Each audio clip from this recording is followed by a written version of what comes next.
Abu al-Hasan al-Shadhili, he removed the muraqa'a. You know, the people of tasawwuf before Abu al-Hasan al-Shadhili, most of them used to wear patched robes.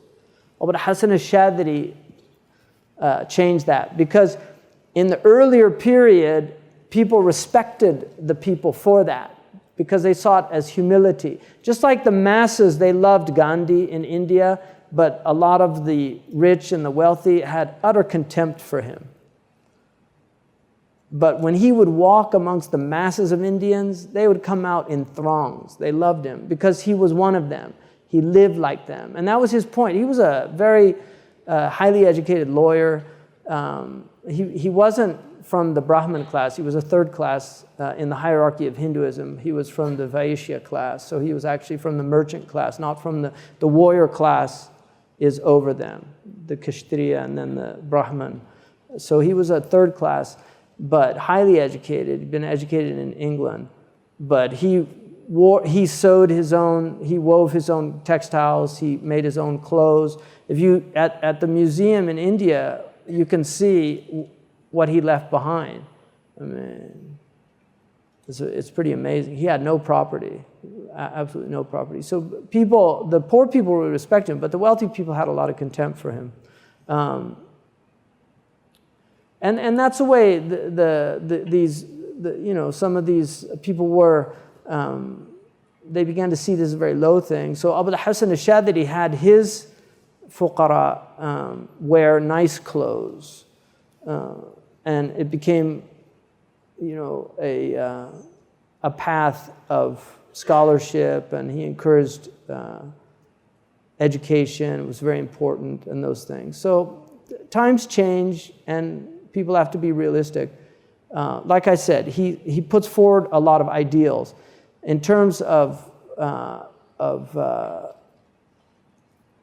money, it's very important that if that's a goal, if people are trying to get rich through the religion, it's a very dangerous state to be in. And they should be doing other things if they want to earn dunya.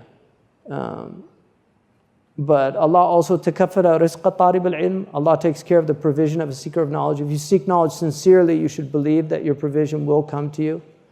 And he has a beautiful letter from Hatim al-Asam, beautiful, one of the great scholars from Balkh. He was from Afghanistan. And Ahmad ibn Hanbal praised him very highly. So he mentions the 8th thing he learned from Ma'ruf al-Karkhi, another great Afghan scholar and zahid. But Hatim was a scholar, and he was more known for his tasawwuf. They call him the deaf one because he was in his majlis. This woman came to ask a question, and she passed wind, and she became very ashamed.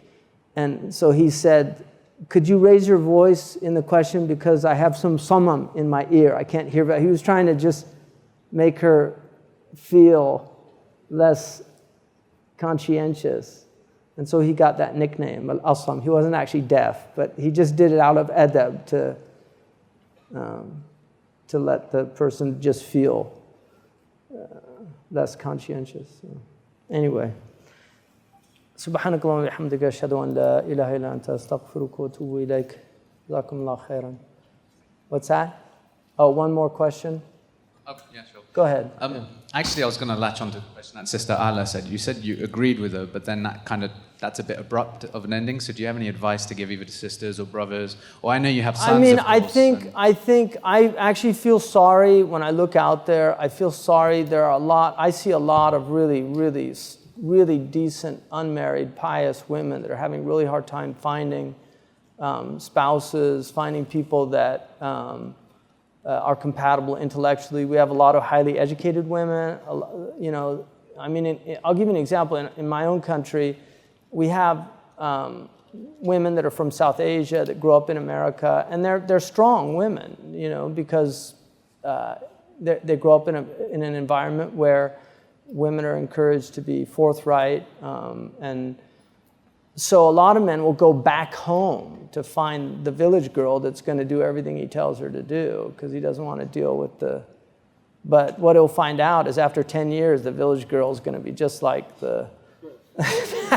It just takes a little more time, right, to get there. So, I mean, I really think that's one of the reasons why the Prophet ﷺ married Khadija. She was an older woman. She was very self-assured. He was never intimidated by strong women. He encouraged their strength. And I think Khadija was what enabled him to feel at ease with strong women, because she was such a strong woman, amazing woman. She was an entrepreneur.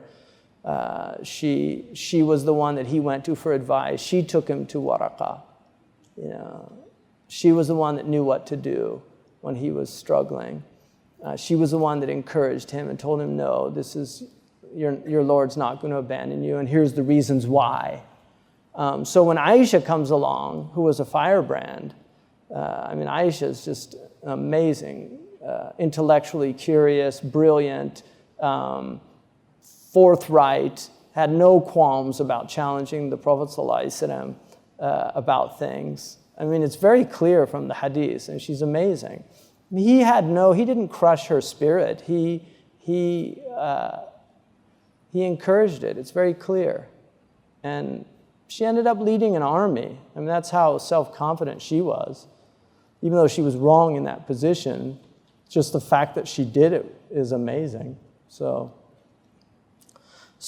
you know, I think we need, you know, men that are, you know, willing to we have to recognize the age we're living in. We're living in a very different time, and you know, we have to come to terms with the time, and we have to rise up to the challenges of the time. And part of the challenges is that we need new models for having successful marriages, because the old models worked well in a different world. The world made a lot more sense, it was easier to navigate, roles were much more well-defined. That's no longer the case anymore. So these are difficult times for us, but we have to rise up to the challenges, and part of that is, again, it goes back to these basic principles: purification of the self, getting control of the self, you know, setting aside egos, because the nafs al-amara and the nafs is at the root of a lot of these problems. So, you know, we need a lot of education. We need to educate the men and the women.